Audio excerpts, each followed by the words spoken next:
गुरुवार को अचल अवस्थी निवासी सक्करगंज जिंसी ने बताया कि 22 अगस्त की रात निगम के जिम्मेदार उनके निवास पर पहुंचे और बरसते पानी में नोटिस चस्पा किया और अगले ही दिन सुबह सुबह ही उनके पुश्तैनी मकान के बड़े हिस्से को ढहा दिया।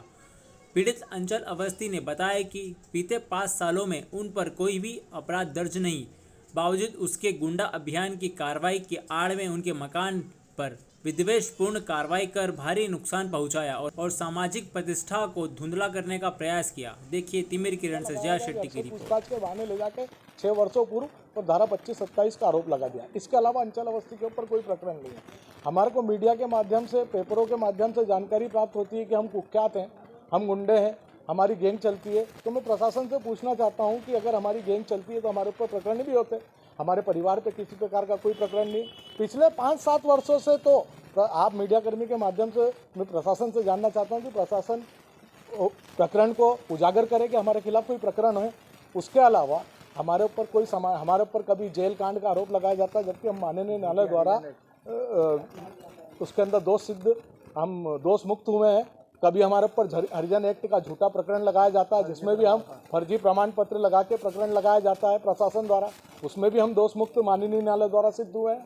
हमारे ऊपर किसी प्रकार का कोई आज की डेट में गंभीर किस्म का आरोप नहीं है। हमारे परिवार के 2 भाई, अंचल अवस्थी के 2 भाई इस घर के अंदर रहते थे। 22 तारीख को अगर नगर निगम को नोटिस तामील कराना है तो नोटिस विधिवत देता, आके हमारे घर के बाहर बरसते पानी के अंदर सूचना पत्र लगा के 4 जने भाग जाते हैं, और जिसकी रिकॉर्डिंग भी है सीसीटीवी में, और आके दूसरे दिन सुबह 8 बजे से कार्रवाई चालू कर देते हैं। मलबा सड़कों पर पटक दिया जाता है, जबकि नगर निगम का कर्तव्य है कि अगर आपने किसी मकान को तोड़ा है तो उसके मलबे को तो हटाओ। सड़क नगर निगम की ही जाम होती है। बाकी कारण हमारे को ये बताया जाता है कि ये सड़क जाम रहेगी तो लोगों की आपसी बुराई होगी, जबकि हम खुद चाहते हैं कि मलबा नगर निगम हटा ले। हमने किसी प्रकार का कोई विरोध नहीं करा। पुलिस प्रशासन द्वारा मेरे भाई अंचल अवस्थी को जबरन गुंडा बताते हुए इस मकान को अकारण दिन रात को 22 तारीख की रात को 8 बजे 4 लोग पानी के अंदर आते हैं, यहाँ पे एक सूचना पत्र लगा के और भाग जाते हैं, और 23 तारीख को सुबह 8 बजे यहाँ की नगर निगम तोड़ने की कार्रवाई चालू कर देते हैं। हमारे को सामान निकालने का भी पूरा मौका नहीं दिया जाता। मलबा तक दोनों गली में रोड पे छोड़ दिया जाता है कि लोग परेशान हो जाते हैं। अब पुलिस प्रशासन द्वारा लगातार मीडिया को हमारे बारे में ये जानकारी दी जाती है कि अंचल अवस्थी गुंडा है, अवस्थी परिवार गुंडा है। तो मैं मीडिया के मार्फत पुलिस प्रशासन से पूछना चाहता हूं कि पिछले 5 वर्षों में अंचल अवस्थी या अवस्थी परिवार के किसी भी सदस्य के ऊपर कोई गंभीर प्रकरण लगा हो तो वो मीडिया को प्रशासन जानकारी दे। अंचल अवस्थी पे मात्र 3 प्रकरण विचाराधीन है, वो भी सामान्य धाराओं के धारा 323 के। एक प्रकरण 25-27, 25 आमसेट 27 आमसेट का लगा है, वो भी घर से पूछताछ के बहाने ले गए और वहां पे थाने में ले जाके उसके ऊपर झूठा प्रकरण लगा दिया 25-27 का। इस 3 के अलावा अंचल अवस्थी पे वर्तमान में कोई प्रकरण विचाराधीन नहीं है। पिछले 5 वर्षों से हमारे परिवार के ऊपर कोई गंभीर किस्म का प्रकरण दर्ज नहीं गया। हर समय प्रशासन, पुलिस, मीडिया को ये जानकारी उपलब्ध कराती है। मैं रोज पेपरों में पढ़ता हूँ, आज भी भास्कर के उस पर पढ़ा मैंने कि साहब अंचल अवस्थी जेल कांड का आरोपी था, अंचल अवस्थी ने वो कर दिया। मैं प्रशासन से पूछना चाहता हूँ, अंचल अवस्थी आज तक एक भी 324 का प्रकरण भी प्रशासन अगर बता दे तो हम प्रशासन को 11 लाख रुपए इनाम देंगे। बाकी अंचल अवस्थी के ऊपर किसी प्रकार का कोई प्रकरण नहीं है। जितेंद्र अवस्थी के ऊपर एक प्रकरण जो लगा था उसमें माननीय न्यायालय द्वारा दोष मुक्त किया गया। हमारी शहर इंदौर में सुपर कॉरिडोर के आसपास बेशकीमती जमीनें हैं हमारे परिवार की, आज उनकी कीमत अरबों रुपए में है। प्रशासन, नेताओं का गठजोड़ हमारे पीछे उन जमीनों को हथियाने के लिए लगा हुआ है, खरीदना चाहता है, नहीं बेचना चाहते। हम सामान्य किसान परिवार से खेती करते हैं, खेती से अपना जीवन यापन करते हैं। बाकी प्रशासन हमारे ऊपर येन केन प्रकारेण दबाव बनाकर हमारे को शहर के अंदर हमारी छवि धूमिल कर रहा है। कभी हमको गुंडा बोलता है, कभी हमको कुख्यात बोलता है। हम प्रशासन से आपके माध्यम से पूछना चाहते हैं कि प्रशासन बताए, आप प्रश्न करें, पिछले 5 वर्ष में अवस्थी परिवार के ऊपर एक भी गंभीर किस्म का आरोप हो तो आप सिद्ध करें। आप क्यों हमारे पीछे लगे, क्यों हमको गुंडा बोलते हैं, हमको क्यों कुख्यात बताते हैं? 3 प्रकरण, शहर के अंदर इतने सारे गुंडे हैं, न जाने कितने नेताओं के ऊपर 8-8, 10-10 प्रकरण है, उनके ऊपर कोई कार्रवाई नहीं। हम मात्र 3 प्रकरण में कुख्यात हो जाते हैं। शहर के अंदर। निगम वाले तो कह रहे थे कलेक्टर और कमिश्नर का दबाव है, नगर हमारे पर डायरेक्ट कोई नहीं आता है। रिकॉर्डिंग है हमारे घर हम दोनों की। कभी नगर निगम से हम पूछते हैं कि साहब ये हमारा मकान क्यों तोड़ रहे हैं, बोले कलेक्टर साहब का दबाव है। कभी मिनिस्टर साहब का दबाव है, दाम वो भी नहीं बताते हैं। कभी बोलते हैं कि आपके ऊपर तो आपको तो ये करना पड़ेगा, आपको तो जमीन बेच देना चाहिए। हमारे को ऐसे सुझाव दिए जाते हैं।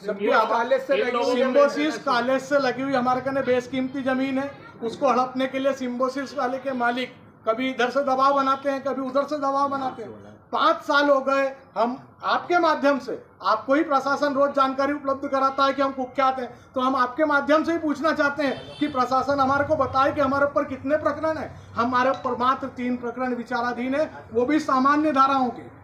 अब प्रशासन हमारे ऊपर आरोप लगाता है कि आप उस गुंडे की गैंग चलाते हो। आप बताएं, हम किसी प्रकार, हम खेती करने वाले लोग हैं, किसान लोग हैं। इस परिवार में अंचल अवस्थी के 2 भाई रहते हैं, जिनको आपने रातों रात बेघर कर दिया, रातों रात तोड़ दिया, हमारा सामान नुकसान कर दिया। हमारे घर से हमारे को सामान निकालने की परमिशन नहीं दी। हमारी 100 ग्राम चांदी, 10,000 रुपये नगद गायब कर दिए जाते हैं, यहाँ से तोड़ा जाता है, हमको धक्के मार के निकाल दिया जाता है। हमारा गुना तो बताएं, हम किस प्रकरण में, हमको बताया तो जाए। हम खुले रूप से घूम रहे हैं, आज पत्रकार वार्ता आयोजित कर रहे हैं। प्रशासन अगर हम किसी उसमें है, खुले रूप से आके हमको गिरफ्तार करे कि हम किस प्रकरण में। अचल अवस्थी करता क्या है? अचल अवस्थी खेती करता है, खेती करता है, और कोई प्रकरण नहीं है इसके ऊपर। मात्र 3 प्रकरण है। मेरा चैलेंज है, मैं 11 लाख रुपए इनाम दूंगा। कौन से थाने में 3 प्रकरण? 3 प्रकरण है। ये जो हमारी चाची की रिपोर्ट है 333 परिवार का मामला, आसपास बेशकीमती जमीन है, तो हमारे ऊपर दबाव बनाया जाता है, और वो जमीनों को खरीदने के लिए, किसी प्रकार हथियाने के लिए हमारे ऊपर नेताओं और प्रशासन का गठजोड़ रहता है। खुल के सामने कोई नहीं आता है। कभी किसी के मार्फत खबर पहुंचाई जाती है, कभी किसी का। हमको नहीं बेचना, मैं आपके माध्यम से कहना चाहता हूं, हमको जमीन नहीं बेचना। हम खेती हमारे जीवन यापन का साधन है। और मैं प्रशासन को आपके माध्यम से आप लोगों के सामने घोषणा करता हूं कि प्रशासन हमारे खिलाफ कोई भी गंभीर आरोप जो वर्तमान में विचाराधीन है सिद्ध कर दे। मैं खुद 11 लाख रुपए इनाम दूंगा जिस भी अधिकारी को, है ना। मेरा नाम एडवोकेट प्रमोद अवस्थी, में वकालत करता हूँ। ये मेरा पूरा परिवार है ना। और हमारे परिवार के ऊपर किसी प्रकार का कोई गंभीर आरोप नहीं है आज तक। 3 प्रकरण है सामान्य धाराओं के। और इंदौर शहर के अंदर नेताओं पे 3 क्या 30 प्रकरण चल रहे हैं। प्रशासन से विनती करते हैं कि प्रशासन निष्पक्षता पूर्व कार्रवाई करे, बताए हमको, हमारी कहीं गलती हो तो सिद्ध करे। हम कोई फरार नहीं है, हम सब आपके सामने बैठे हैं। हमारे ऊपर किसी प्रकार का, और प्रशासन हमारे आज मकान को तोड़ के प्रशासन को क्या मिला? हमको 2 भाइयों को हमारे बेघर करके क्या मिला? 1951 से छलंग टैक्स भर रहा हूं, और हम 1951 हम हर साल संपत्ति कर भरते हैं।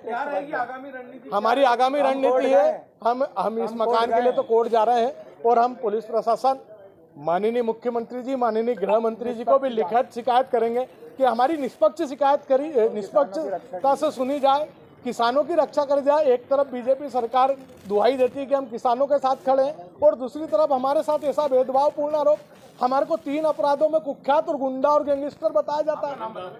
और प्रमोद अवस्थी एडवोकेट। एक प्रकरण एरोड्रम थाने में है, 2 प्रकरण बल्लारगंज थाने में, मात्र 3 प्रकरण है। बाकी पूर्व में किसकी हत्या हुई थी? पूर्व में हाँ, मेरे बड़े ताऊजी की हत्या हुई थी, वो भी प्रशासन और गुंडों के गठजोड़ से हमारी जमीनों को हथियाने के लिए, हमारी जमीन पे कब्जा करने के लिए शहर के बड़े बड़े गुंडों द्वारा। अचल अवस्थी पे आरोप लगाया कि उन्होंने जेल में उसकी हत्या कराई। प्रशासन ने आरोप लगाया, बिल्कुल झूठा। माननीय न्यायालय के आप रिकॉर्ड को पढ़ो, आप माननीय न्यायालय के आदेश को पढ़ो। माननीय न्यायालय के आदेश में हम बरी हुए हैं। हमारे ऊपर किसी प्रकार का कोई आरोप कभी पाया ही नहीं गया। कितने समय तक जेल में रहे अभी तक? ये मेरा भाई 4.5 साल तक जेल में रहा। हमने जमानत नहीं मांगी कि प्रशासन अपना पूरा आरोप क्या लगाया था? हत्या का आरोप लगाया, हत्या की प्लानिंग का आरोप लगाया, राजपूत को सुपारी दी थी। जबकि प्रशासन कहीं से सिद्ध नहीं कर पाया। कोर्ट में सारी चीजें प्रशासन फेल हुआ। और आरोप है कि आपकी बेशकीमती जमीन हड़पने के लिए बिल्कुल इसको मैं सिद्ध कर रहा हूं। बस्तियां हैं गरीब जो पुराने समय से बची हुई, यहाँ पे किसी भी 90% मकान शंकरगंज में भी बगैर नक्शे के बने हुए हैं। तो प्रशासन शासन को ये करना चाहिए कि नगर निगम जो इंदौर मेरे ही कॉलोनी नहीं, जो भी पुरानी बस्तियां में जो मकान बने उनको एक दर निर्धारित करके उनको वैलिड कर दिया जाए।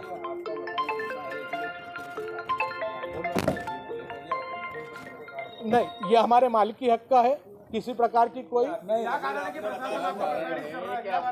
प्रशासन हमारी शहर के अंदर सुपर कॉरिडोर क्षेत्र में बेशकीमतियाँ जमीन है और आज अरबों रुपए में उनकी कीमतें हैं। प्रशासन नेताओं के गठजोड़ हमारी जमीनों को खरीदने के लिए